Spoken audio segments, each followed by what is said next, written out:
Hello and welcome back to Princess Evangile. Still not sure if I'm pronouncing that right. What the hell? You practiced judo or something? I just picked it up naturally over time. Not the first time I've dealt with people like you. The boss helped his henchman off the ground, and they went on his way. I was met by gasps of surprise and applause from the people around us. Sorry about that, that was just a ping on my iPad. I'm surprised. You really are very strong. I guess so.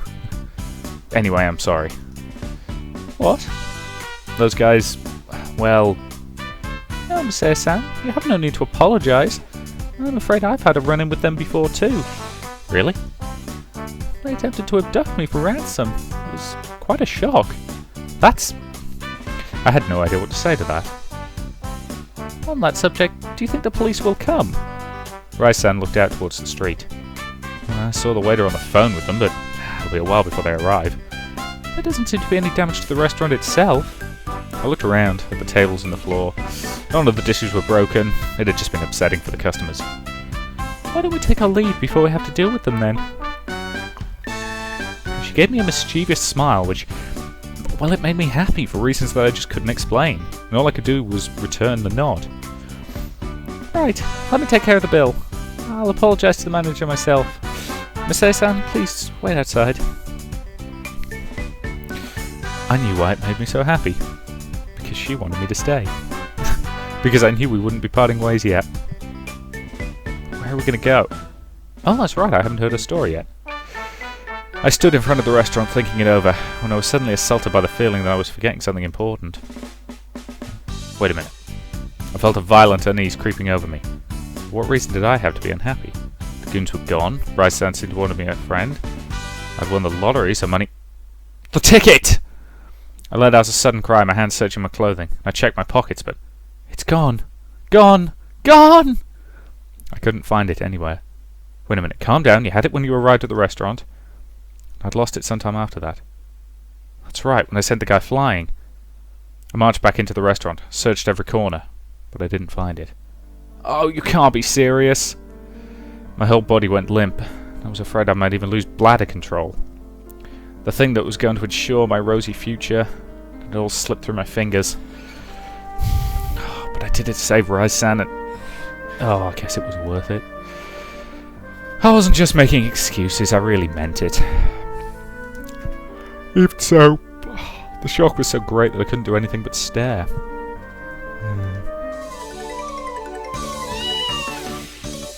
Oh, you beautiful kitty. For a moment, my mind boiled. Yeah. What's wrong? Hey you! No, that's not food!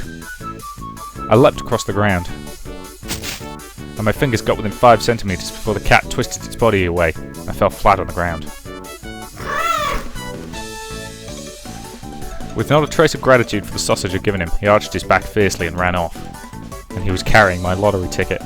Wait! My cry ran out fruitlessly into the night. Hey, excuse me. What's the matter, really? I slumped down on the ground, unable to move a muscle. Ah, look, the police car is coming. We really should leave. Right. I dragged myself to my feet, and she started brushing off the dust on my clothing. You really are an interesting person, Messiah-san. I explained to her everything about my dad.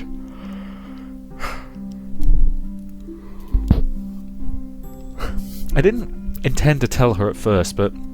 well, it seems the goons had mentioned it, so I figured I'd better give her the full story. I was going to use that to pay off my debt, but now... oh, I guess there are no easy answers in this world. I'm so sorry. Huh?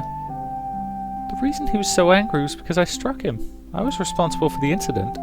Oh, no, Rai-san, it wasn't your... I've destroyed your entire future. I don't know how to make it up to you. Oh, it's not your fault, Rai-san. It's because I got so angry. I should have just let it go. When I saw that he was trying to hurt you, it made me lose my temper, so... how is your face? Oh, it's fine. pain was almost gone, and I had completely forgotten it until she reminded me. But she produced a handkerchief from her handbag. I pressed it to my nose. You're still bleeding a little. Yeah, it's okay. I don't want to get it dirty. No, hold still for a moment, Masaya-san. She grabbed my wrist, so I stopped trying to move. In this range, I could feel her breath on me, and for some reason it made me tense up. But that was pretty brave of you, Rai-san. You really slapped him. No, it really wasn't. I just couldn't take it any longer. Did they do something to you? Oh, no, it's nothing like that. It's just... How much was that lottery ticket worth? 100 million yen, I think. I'll speak to my grandmother. She may have that much. No, it's fine, really. Rai-san fixed her expression in a frown as she continued to wipe at my face. There, all clean. Thanks. And we started walking again. We didn't discuss where we're going, it just felt like we were taking a walk around the neighbourhood. I guess this is what she meant by wandering.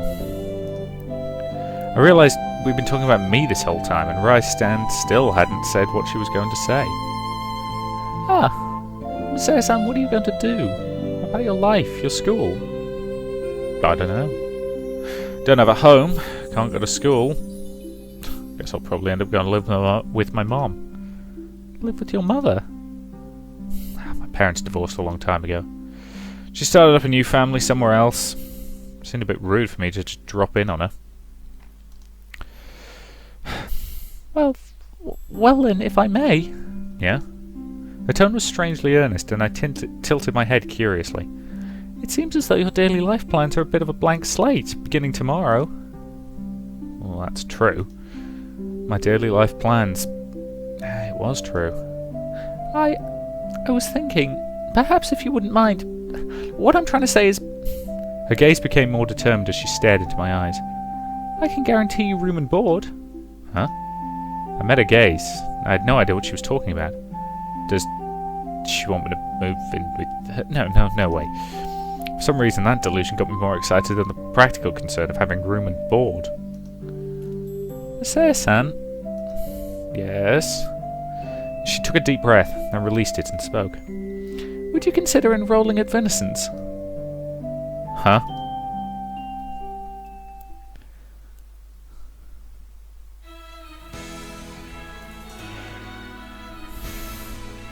So we're an hour and 8 minutes before we get to the opening title sequence. Oh boy, yep, this is going to be a long one, isn't it? Incidentally, yes, I thought so. This is the same thing that is the trailer on the Steam page. And incidentally, this is one of the most Japanese things I have ever seen.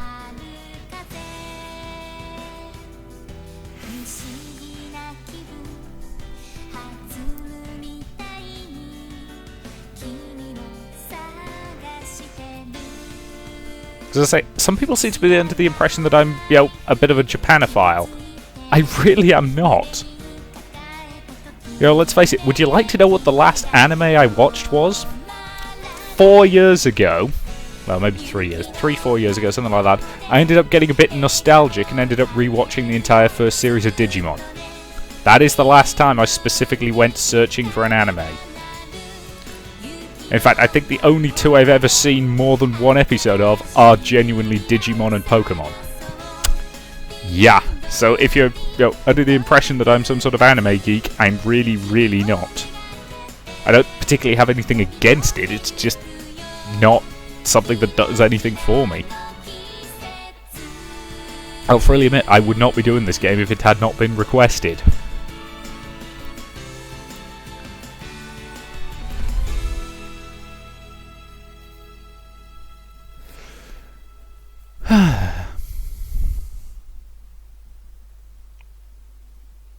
Bom-de-bom-de-bom.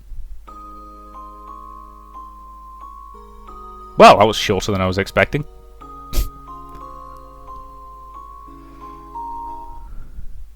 Welcome to Venus's. That is kind of terrifying. So, today is Monday, April 4th. Can't sleep. I was wide awake as the dawn drew near, and there was no comparing the bed I was in to the worn-out mattress from my cheap old apartment. But even so, I just couldn't sleep a wink. I could still hardly believe it, though. I'd been living in this room for several days now, but I still felt like I was living in a dream. I was in a dorm in St. Vincent's Private Girls' Academy, the Thousand Leaves dormitory. It was a complete women's paradise. All the teachers and staff were all female. I stuck out like a sore thumb. Why had they let me stay here then? There was a reason for that, of course. Without even thinking about it, the events of that night came flooding back to me. The night when we met. Rice-san's words. "It's like a destined rendezvous," her smile as said she then.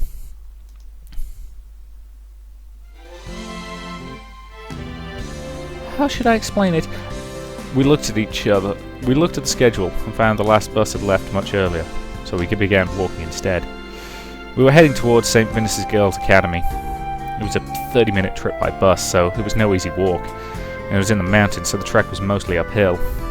But even so, I was filled with such a curious sense of exhilaration, and the task didn't feel that tiring at all. It became colder as the night passed on, but even that was strangely pleasant in its way. Are you really certain you want to walk the whole way? You've been outdoors since last night, after all. I'm fine. Are you okay, Rose-san? I'm fine, of course. There's something quite enjoyable about walking the roads alone like this. The smile was dazzling, and I couldn't take my eyes off her. Walking side by side with her like this, I couldn't shake the thought that fate had played a role in our meeting. I suppose I should tell you my purpose in all this. The reason I wandered night after night is because I've been searching for the right type of man. The right type of man? A man like you, Miss Air-san. But of course I had no idea how I should go about finding such a man, so I simply walked aimlessly. As you might suppose, it was very inefficient. The requirements were extremely strict as well. You must have the right character, you must be able to enter a new school beginning this year. If I may be honest, I was unconvinced that I would be able to find such a man myself. At this time, I'd almost given up hope. I even had the Jardin chasing me as well. The Jardin? No, screw it. Oh, that group of 4 from before. They're actually our school security. Oh. That explained why they spoke so politely. Right up until the point at which they thought I was a pervert. But why was school security after you? Because I'm a delinquent. What I mean is, I broke the rules by leaving school grounds. Even though the school used to allow it before spring vacation began. The school did.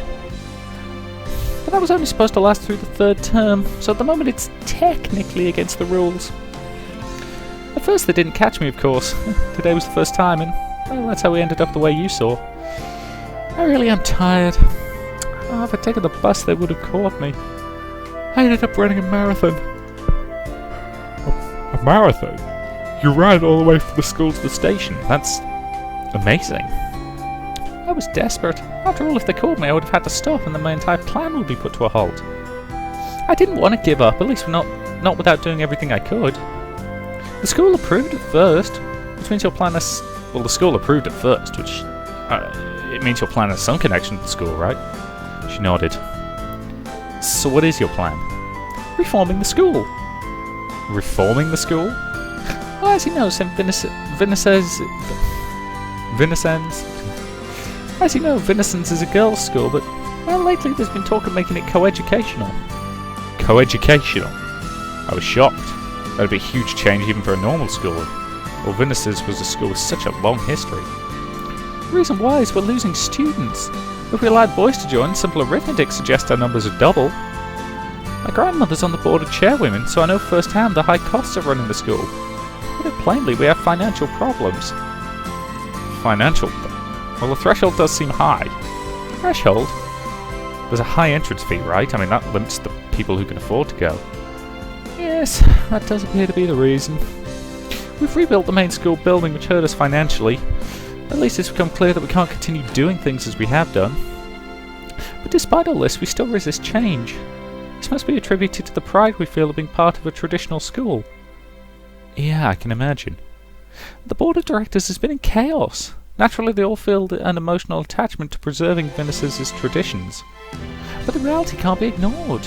If Venice's were to disappear entirely in the future, well, that'd be the worst situation possible.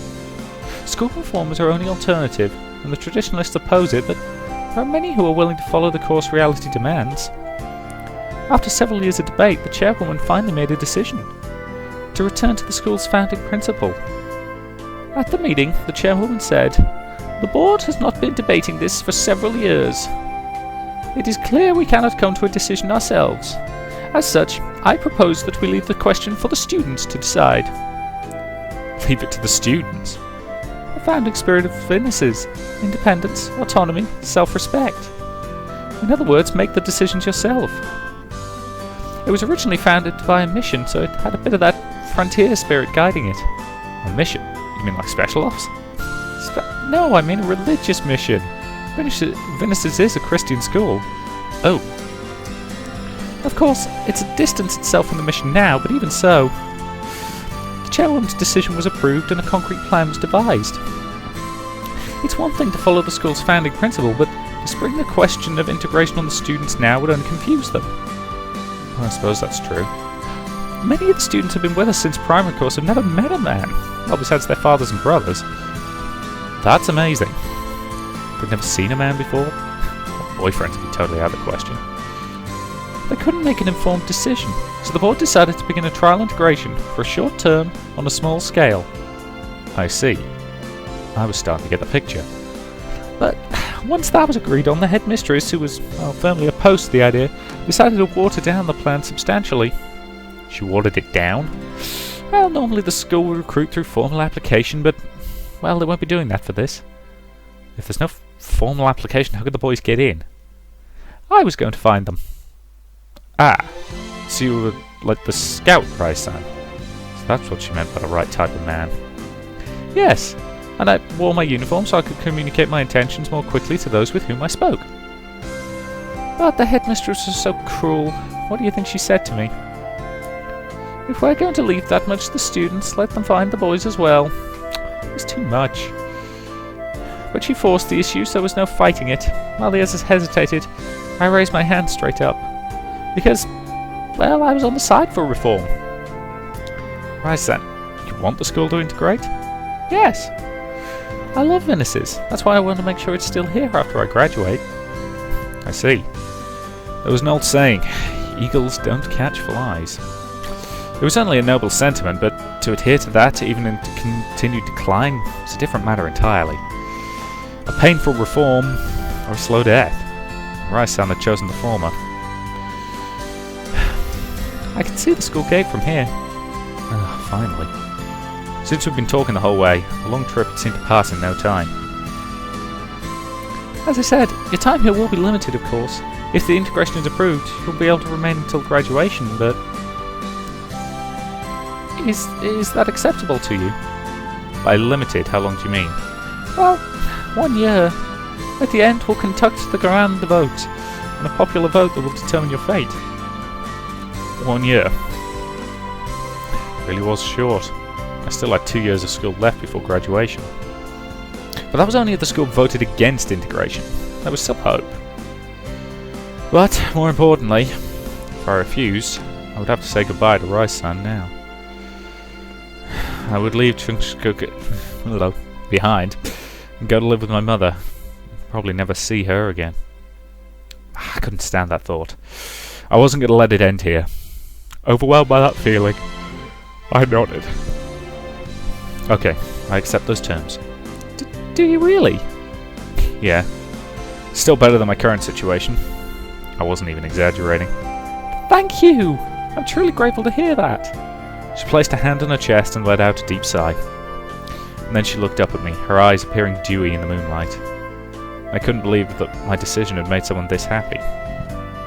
The realization sent a new surge of happiness welling up inside me. I wonder why. I suppose it's because you saved me, but from the first moment I saw you I thought he must be the one. I really am so glad.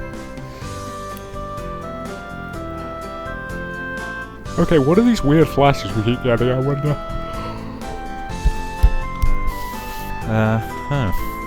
Yes? Oh, it's... I decided not to mention my vague feeling of déjà vu, and instead I brought up another subject. But are you sure you won't get into any trouble from the goons? I don't think those guys are gonna give up until they get what I owe them. Well, it should be fine. Venice's has excellent security. It's an all-girls school after all. In addition, if you have the Jardine on your side, they're quite reliable. I'm sure they'll have no trouble against that two-man gang. I see. Glad to hear that. Hang on, seriously? There's literally only 2 guys in that gang? Wow, they suck. Well, let us go. After the Jardin chased me, I never dreamed that we would return feeling so triumphant. When we arrived at the gate, a different Jardin appeared. Ryzen explained the situation, and they let us pass without issue.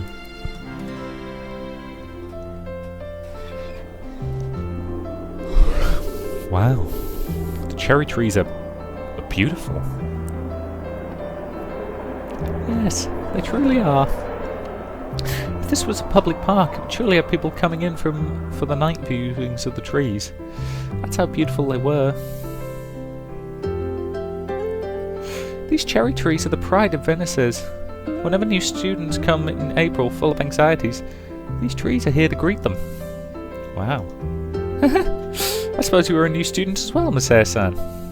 The flowers in full bloom did seem like they were here to meet me. I'd spent the entire year running away from people, but now there was a place that wanted me, and that made me so happy. Rai-san walked around to stand in front of me and held out her right hand. I'm so glad that I met you tonight. And it wasn't just a place. Right now, right in front of me, there was a person who wanted me to be here. So I gritted my teeth to keep from trembling with joy, and I reached out to take her hand. Welcome to Venice's!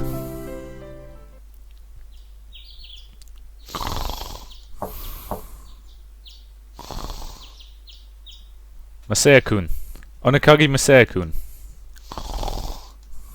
It's time to wake up. Have you made your preparations? Not sure what this voice is yet. Oh, I hope he isn't still sleeping. Masaya-kun, I'm coming in. Oh, I just knew it. Masaya-kun, please wake up. It's time to go. Yeah? I felt a tap on my shoulder and woke with a start. Late on your first day. I can't approve of that. Standing in front of me was the dorm mother who was helping me get adjusted, Sister Mishima. Oh, sorry, I didn't get to sleep until around dawn. I see. I was right to check in on you. You didn't even respond when I tried to wake you for breakfast. I looked at my clock. It set the alarm for 6:30, but it was now almost 8. Oh, that's bad. I was supposed to be out the door by now. Forgive me for saying this, but you joined this school as a representative of young men, Masaya-kun. If you make a poor first impression, it will be harder for you to integrate yourself later. Her words were harsh, but her eyes were kind. And the sister's right. I have to do the best I can for the rest of the year. You're right, I'm very sorry. Not at all. Well, if you hurry, you can still make it. Shall I walk you to the gym? No, I should be fine. I studied the map before. I see. Take care, then.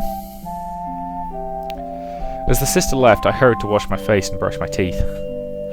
Oh, I really wish I could have had breakfast, though. I'd been forbidden to leave this room until today, when I would be formally introduced to the school. In the meantime, the staff brought me food.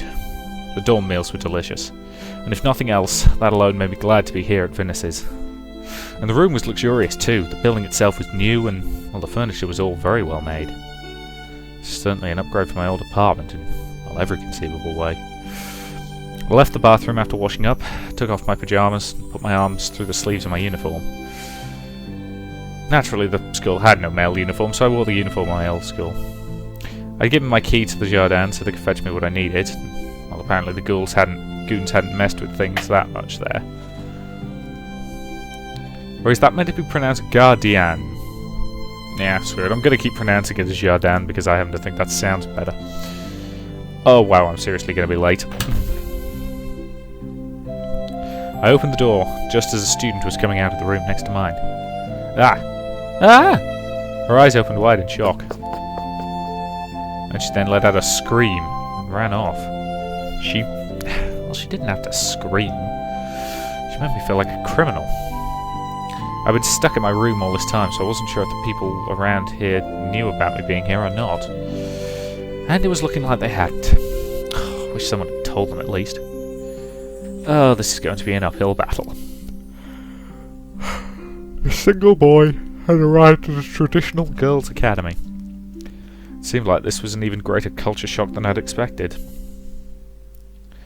Hey, he's following me! No, I'm not, please, I'm just in kind of a hurry. Ah! In a hurry to commit a crime? No, I'm just running late. I was running down the path towards the school building when I saw a group of girls just ahead, and the student who had fled from me was speaking to them desperately. They turned quickly to face me. Even from this distance I could tell they were hostile. I slowed my pace and gave them an awkward smile. I wasn't entirely sure how effective the smile was going to be, of course.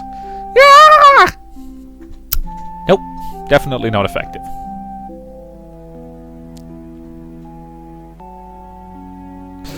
All but two of them ran away. One of them was Rai-san, and the other was someone I, well, rather naturally, had never seen before.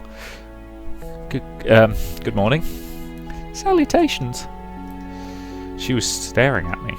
The girl was, well, as beautiful as Rai-san, but there was a certain coldness about her beauty. Hi, Summer. Are you acquainted with this person? Yes. Who is he? You know how I've been scouting for someone, don't you, Ritsuko? You really did find someone, then? Yes, and he's a man of the finest character. Oh, you're making me blush. I decided to say something to reduce the tension, but, well, I just made it worse.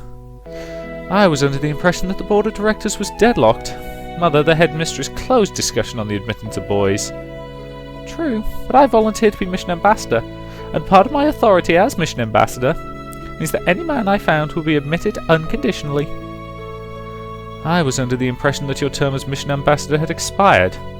Well, you have to look at it generously. But the rule was, by the end of third term... No, I received the chairwoman's permission to continue. There should be no issue. Will he be introduced in the entrance ceremony? Yes, it appears so. I will hear the official explanation at that time. She turned and left quickly without a word to me. And as she disappeared, Rai-san let out a sigh of relief.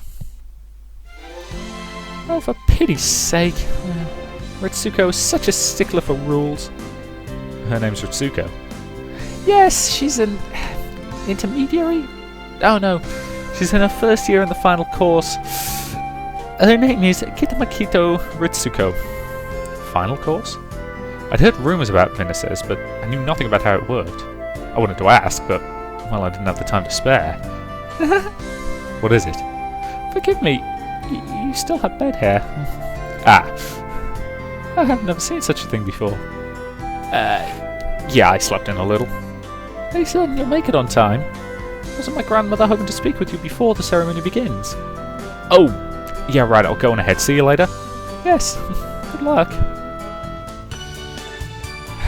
As I left the path, there were more students around. I quickly became the centre of attention.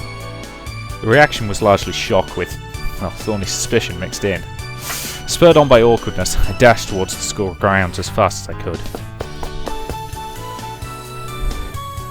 Ah, you are Onokagi Mosaka-kun, yes? Yes, sorry I'm late. So this is Rai-san's grandmother.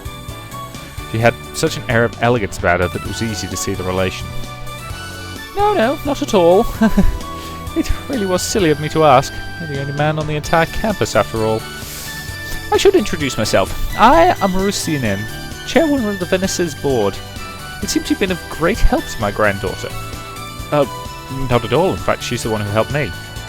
But Rise informed me that you saved her from ruffians. Well, that was just...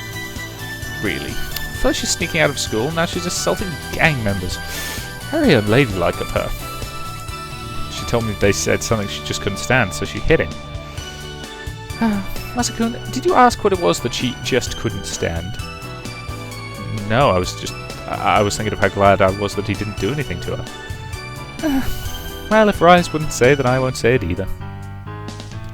Alright, that seems like a reasonable enough point to end this part, so I will say thank you very much for watching, and I will see you in the next.